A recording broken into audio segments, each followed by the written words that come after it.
예, 오늘 같이 보실 말씀은 시편 1편 말씀 보도록 하겠습니다.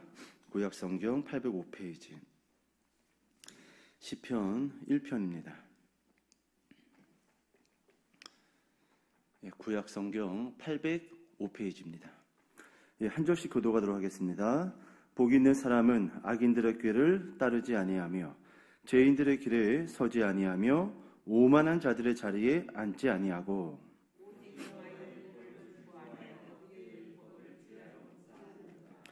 그는 시냇가에 심은 나무가 철을 따라 열매를 맺으며 그 잎사귀가 마르지 아니함 같으니 그가 하는 모든 일이 다 형통하리로다.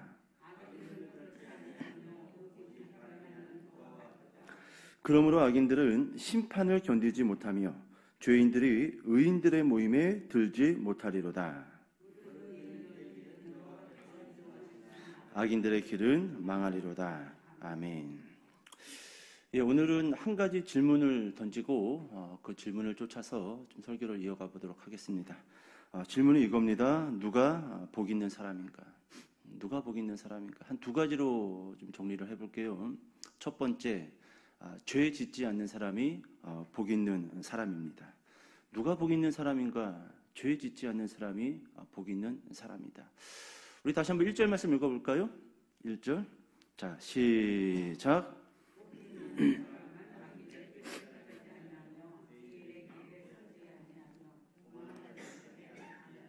아멘. 세 가지 부정적 표현이 기록되어 있지요. 세 가지.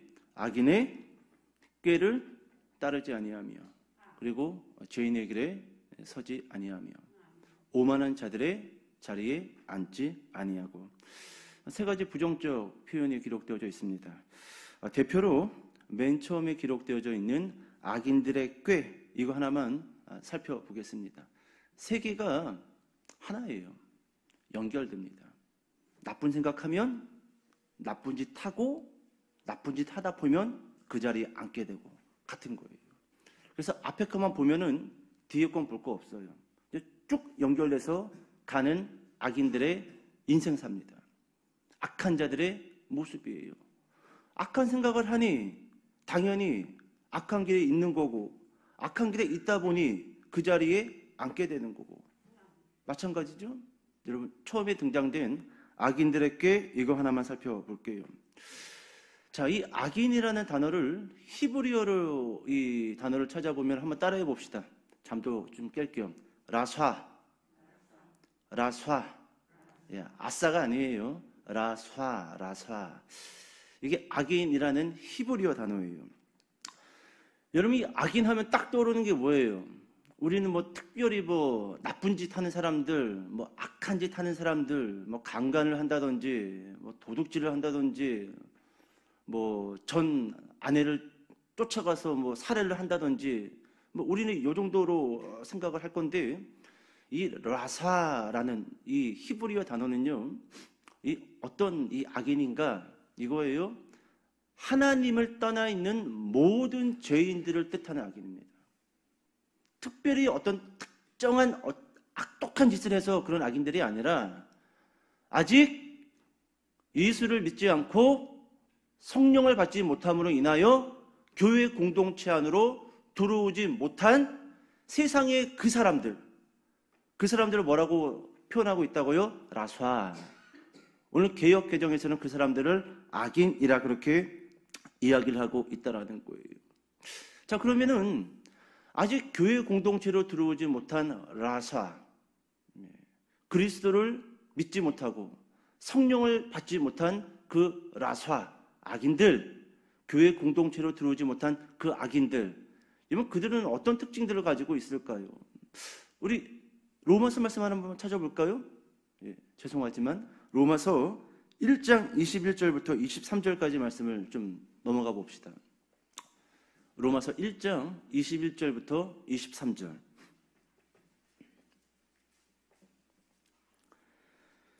이 하나님을 떠나 있는 라사, 이 악인들의 특징은 무엇인가?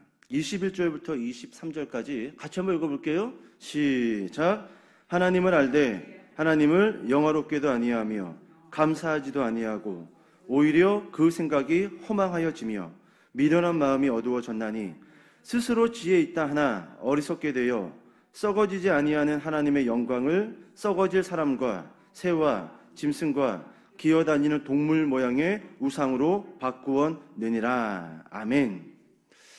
하나님을 떠나 있는 라사, 예수를 믿지 못하고 성령을 받지 못한 사람들의 특징, 여러분 이 사람들이 절대로 못하는 것 한 가지가 있습니다. 그것이 오늘 로마서 1장 21절부터 23절에 기록되어져 있는데 두 가지로 이렇게 정리해 볼 수 있어요. 라사들이 못하는 것 한 가지, 이 사람들은 하나님을 영화롭게 못합니다. 믿으십니까? 이 사람들은 절대로 하나님을 영화롭게 못해요. 두 번째, 이 사람들이 절대로 못하는 게 있어요. 이 사람들, 이 라사들은 하나님께 감사하지 못합니다. 이것이 로마서 1장 21절부터 23절에 기록되어져 있는 라사들의 특징이라는 거예요. 방금 읽었던 로마서 1장 23절에 보니까 제가 한번 읽어드려 볼까요? 썩어지지 아니하는 하나님의 영광을 썩어질 사람과 새와 짐승과 기어다니는 동물 모양의 우상으로 바꾸었느니라. 이 라사의 특징을 다시 한번 좀 길게 언급하고 있지요. 하나님을 영화롭게 하지 못합니다. 그리고 하나님께 감사하지 못해요. 그런데 무엇은 합니까? 동물은 영화롭게 해요. 동물은. 여러분, 우리가 애완견을 키우는 것은 참 정신건강에 좋습니다. 그런데 그것이 지나치다 보면은 잘못된 라사의 길로 걸어갈 수 있어요. 하나님께 영화롭게 하지 않습니다. 하나님께 감사하지 않습니다. 근데 뭐라고 이야기합니까? 썩어질 사람과 새와 짐승과 기어다니는 동물 모양의 우상으로 바꾸었다. 여러분, 이 라사들의 특징, 하나님께 영화롭게 하지는 못하지만 짐승은 영화롭게 합니다. 사람도 영화롭게 합니다.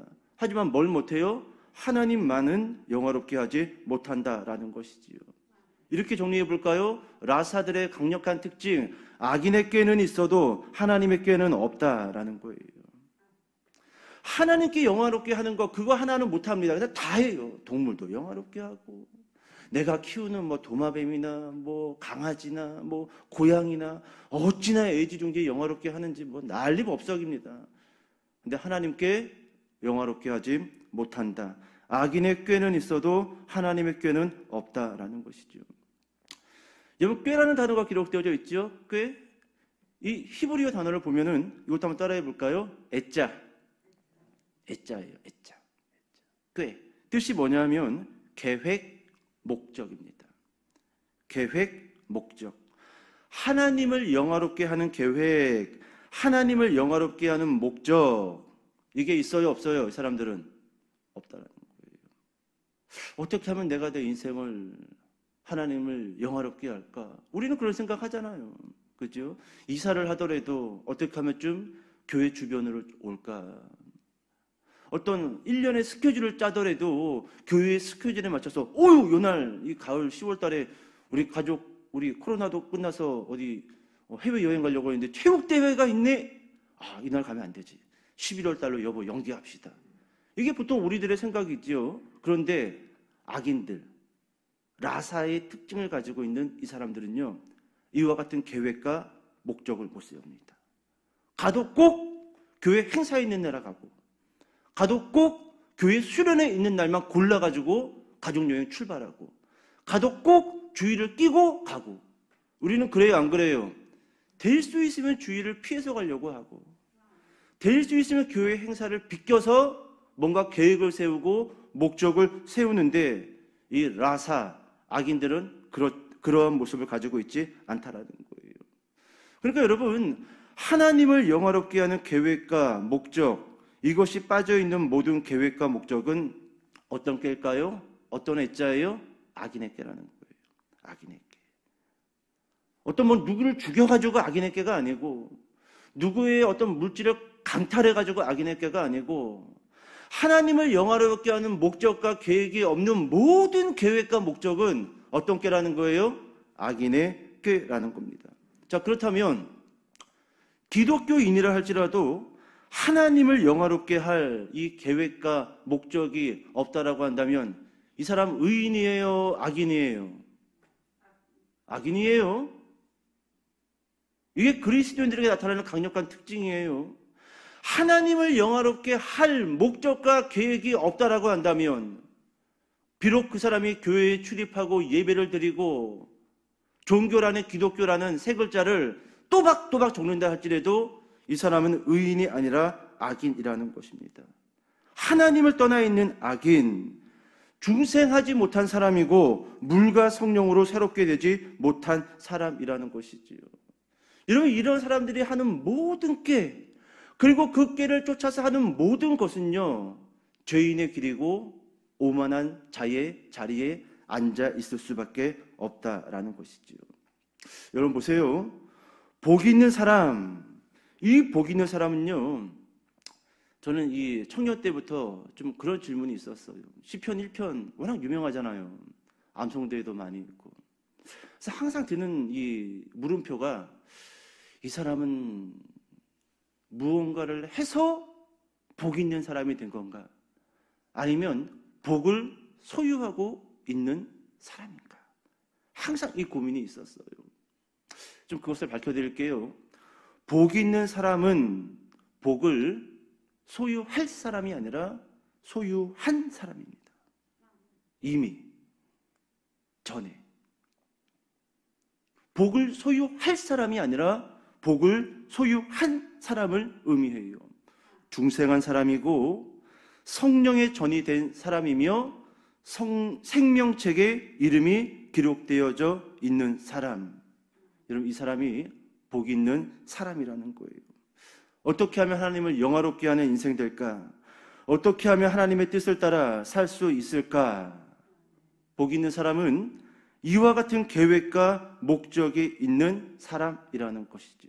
자, 두 번째, 누가 복 있는 사람인가? 우리 2절 말씀 읽어봅시다. 2절. 자, 시작.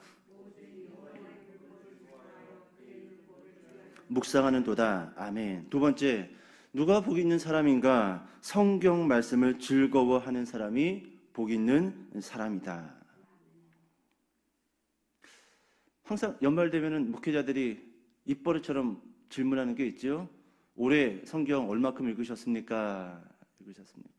우리 성경 통독반은 1년 동안 읽었는데 이제 요한복음 왔어요. 요한복음. 신약 한번 읽으려고 했는데 고민입니다. 고민이에요. 읽고 강해하고 나누고, 읽고 강해하고 나누다 보니까 읽는 건 금방 읽는데 강해하는데 조금 걸리고 나눔에 많이 걸려요. 항상 나눔에. 이제 11월 달입니다. 이제 다음 달이면 12월 달 성탄절 준비를 요즘 각 부서들마다 하고 있는데 얼마큼 성경을 읽으셨습니까? 누가 복 있는 사람인가? 두 번째, 성경을 즐거워하는 사람이 복 있는 사람이다. 2절 말씀을 방금 우리가 읽었는데요. 여기에는 두 개의 동사가 기록되어져 있어요. 즐거워하다, 묵상하다. 즐거워하다, 묵상하다. 즐거워하는 게 먼저예요? 묵상하는 게 먼저예요? 본문을 보니까. 즐거워하다가 먼저죠? 예, 즐거워하다가 먼저. 잘 보세요. 자, 즐거워하다, 묵상하다 두 개의 동사가 있는데, 그럼 즐겁다라는 것은 머리예요, 마음이에요? 아, 머리가 즐거워 그래요? 마음이죠? 그냥 쉽게 갑시다, 쉽게. 예. 그럼 묵상하다, 이거는 마음이에요, 머리예요? 머리지요? 무엇이 먼저 왔다고요? 마음이 먼저 왔어요. 여러분, 이것도요, 무엇을 의미하냐면은 이미 그 마음이 성령으로 새롭게 되어진 사람, 복 있는 사람이지요? 여러분, 그 사람은 자연스럽게 무엇을 즐거워하고 주야로 묵상한다고요? 하나님의 말씀을 즐거워하여 주야로 묵상한다라는 거예요. 우리의 의지를 강조하는 게 아닙니다. 우리의 행위를 강조하는 게 아니에요.